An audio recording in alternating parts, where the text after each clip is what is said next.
नवरात्रि के पहले दिन माँ शैलपुत्री की पूजा की जाती है।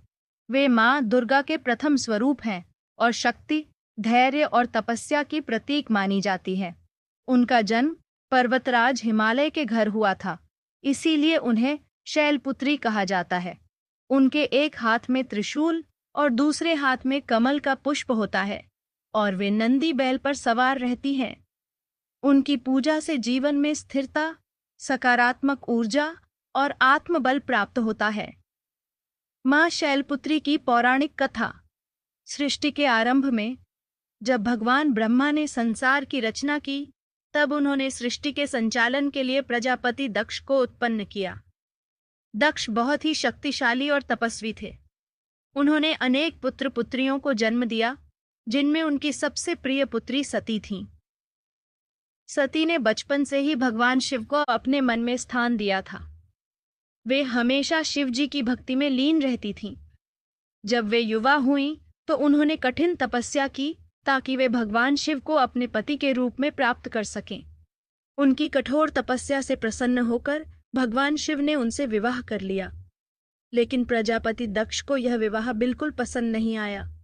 वे भगवान शिव का अपमान करते थे, क्योंकि वे श्मशान में रहने वाले, भस्म रमाने वाले, रुद्र रूप में रहने वाले देवता थे। दक्ष को शिव का यह रूप पसंद नहीं था, इसलिए वे हमेशा उनका अनादर करते थे। एक बार प्रजापति दक्ष ने एक भव्य महायज्ञ का आयोजन किया।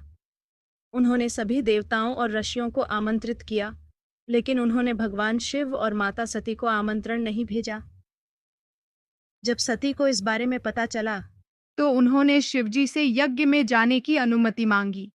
शिवजी ने उन्हें समझाया कि बिना निमंत्रण के वहां जाना उचित नहीं होगा, लेकिन सती अपने मायके जाने की जिद पर अड़ी रहीं। अंततः वे अकेले ही यज्ञ में पहुंच गईं।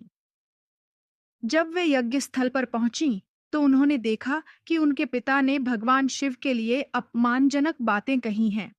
वहां उपस्थित सभी देवताओं और ऋषियों ने भगवान शिव के अपमान को चुपचाप सुना, लेकिन किसी ने भी विरोध नहीं किया।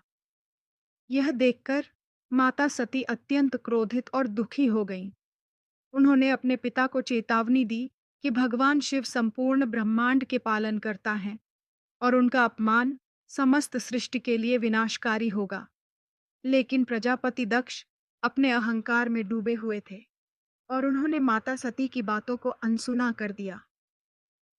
अपने पति का अपमान सहन न कर पाने के कारण माता सती ने यज्ञ की अग्नि में अपने प्राणों की आहुति दे दी। जब भगवान शिव को इस घटना का समाचार मिला, तो वे अत्यंत क्रोधित हो उठे।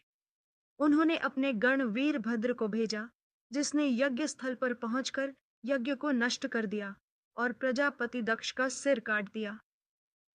बाद में भगवान शिव के अनुरोध पर दक्ष को जीवन दान दिया गया, लेकिन उनके सिर के स्थान पर एक बकरे का सिर लगाया गया।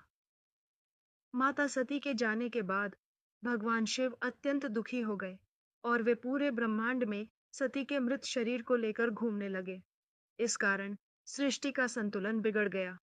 तब भगवान विष्णु ने सुदर्शन चक्र से सती के शरीर के टुकड़े कर दिए और जहां जहां उनके शरीर के अंग गिरे, वहां वहां शक्तिपीठों की स्थापना हुई।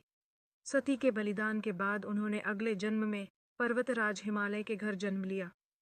इस कारण वे शैलपुत्री के नाम से प्रसिद्ध हुईं। इस जन्म में भी उन्होंने भगवान शिव को पति रूप में प्राप्त करने के लिए कठोर तपस्या की। उन्होंने हजारों वर्षों तक तपस्या की, जिससे प्रसन्न होकर भगवान शिव ने उन्हें पुनः अपनी पत्नी के रूप में स्वीकार किया। ऐसी ही अलौकिक कथाओं के लिए हमारी चैनल को सब्सक्राइब करें, वीडियो को लाइक और शेयर अवश्य करें।